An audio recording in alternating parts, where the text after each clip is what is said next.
Hey guys, আসসালামু আলাইকুম। তোমরা সবাই কেমন আছো? সবাই ভালো আছো? তো আমি অনেক ভালো আছি। তো জান পেয়ে দেখতেই পাচ্ছ, আজকে আমি রান্না করবো হচ্ছে কি ধুন্দল দিয়ে তেলাপিয়া মাছ। তো আমার সাথেই থাকো আর দেখতে থাকো। তো প্রথমে চলে গেলাম আমি ধুন্দল আনার জন্য। আমাদের এই দেখো চালে বড় বড় ধুন্দল ধরছে, দেখো কত মাশাআল্লাহ। একটি মনে করো আধা কেজি পুরো, দেখতেই পাচ্ছ কত বড় বড়। তো আমি এখান থেকে 3টা ধুন্দল পেরে নেব। তো দেখো আমি ধুন্দল পেরে নিয়ে আসছি, এই 3টাতে আমি আজকে তরকারি রান্না করব। তো জান পাখিরা, তোমরা যারা যারা ধুন্দল পছন্দ অবশ্যই কমেন্টে বলবা। আর দেখো আমি কেটে ফেলেছি, কত সুন্দর করে ধুয়েও নিয়ে এসেছি। আমি এটাকে এখন সুন্দর করে রান্না করব। তো প্রথমে আমি মাছগুলো ভেজে নেব, তাই ফ্রাই প্যানে তেল দিয়ে দিলাম। তেলটা গরম হয়ে গেছে, আমি এখন মাছগুলো দিয়ে দেবো আস্তে আস্তে।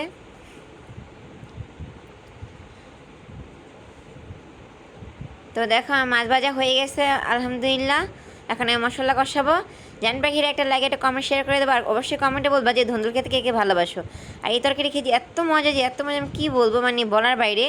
মানে আমি যখন এই তরকারিটা রান্না করি, আমি ভাত খেয়ে পুরো এক থালা। তোমরা একবার রান্না করে দেখো, মানে কী বলবো। আরও যদি নিজের হাতে গাছের লাগানো হয় তাহলে তো কোনো কথাই নেই, মানে এত মজা। আর ধুন্দুল তরকারি তো সবারই ভালো লাগে বলো। তো আমার মশলা পড়ে যাচ্ছিলো, সেটা আমি একটু পানি দিয়ে দিলাম। পানি দিয়ে ভালো করে কষাবো। তো দেখতেই পাচ্ছ মশলা কষানো হয়ে গেছে। তো আমি এখন ধুন্দুলগুলো ঢেলে দেবো। ধুন্দুল কিন্তু পানি দেবো না, কারণ ধুন্দুল এমনি পানি হয়ে যায়, এটা পুরোটাই পানি হয়ে যায়, সেই জন্য আমি পানি দেবো না। পানি না দিয়ে নাড়াচাড়া দিয়ে ঢেকে দেবো, সুন্দর করে কষাবো। এই দেখো আমি এখন ঢেকে দেবো, আমার কষানো হয়ে গেছে। আমি এখন ওটা নাড়া দেবো। দেখো সুন্দর করে, দেখো দেখছো কত পানি বের হয়েছে। আর দেখো তরকারিটা দেখো, জাস্ট কালারটা দেখো, জাস্ট ওয়াও, মানে দেখলেই খেতে ইচ্ছে করতেছে, তাই না বলো। তো আমাকে অবশ্যই কমেন্টে বলবা যে এইভাবে কে কে খেয়েছো রান্না করে। আর দেখতে পাচ্ছ আমার তরকারি কালারটা কত সুন্দর এসেছে মাশাআল্লাহ। দেখো আরও পানি বের হয়েছে। তো আমার তরকারি অলরেডি অর্ধেক হয়ে গেছে। আমি মাছগুলো দিয়ে দেবো এখন।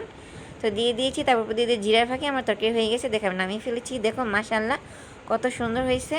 তো জানবে কি, আজকের মধ্যে এখানে সবাই ভালো থাকবে। আল্লাহ হাফেজ।